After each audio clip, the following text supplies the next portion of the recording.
नमस्ते. मी रमेश मुकादम ग्रामोदय विचार माध्यमातून काल वंचित बहुजन आघाडीतर्फे कोल्हापूर या ठिकाणी विजय संकल्प सभा यशस्वीपणे संपन्न झाली.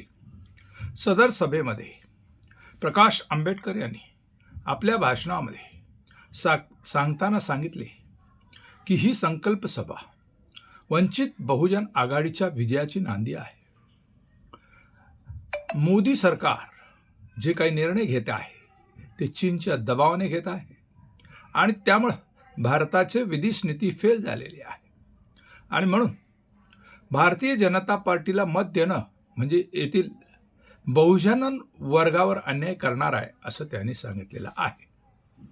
त्याने असं सांगितलं की मोदी सरकार या ठिकाणी कोल्हापूरमध्ये 5,000 रुपये प्रतिमतास देणार अशी चर्चा आहे आणि एका घरात अंदाजे 5 मतं आहेत असं जर गृहीत धरलं तर प्रत्येक घरात 25,000 रुपये असे दिले जातील आणि 25,000 रुपयामध्ये जर आपण विकलो गेलो तर लोकशाहीला काही अर्थ राहणार नाही.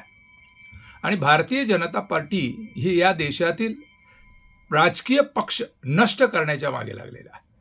त्यांना द्विपक्षीय पद्धत ठेवण्याचा त्यांचा होरा आहे आणि भारतीय जनता पार्टीच्या या नेत्यामुळे राजकीय पक्ष संपुष्टात येऊ लागलेले आहे आणि त्यामुळे लोकशाहीला एक धोका निर्माण झालेला आहे, राजघटनेला धोका निर्माण झालेला आहे आणि देशाचा कारभार राजघटनेप्रमाणे चालावा की जेणेकरून वंचितांना त्याचं संरक्षण मिळू शकतं आणि वंचित राज्यघटनेप्रमाणे आपलं मतदानाचा हक्क मिळून जर चांगल्या विचाराच्या आंबेडकरी विचाराच्या पक्षांना जर मतदान करून सत्तेवर आणला तर निश्चित याच्यामध्ये बदल होऊ शकतो.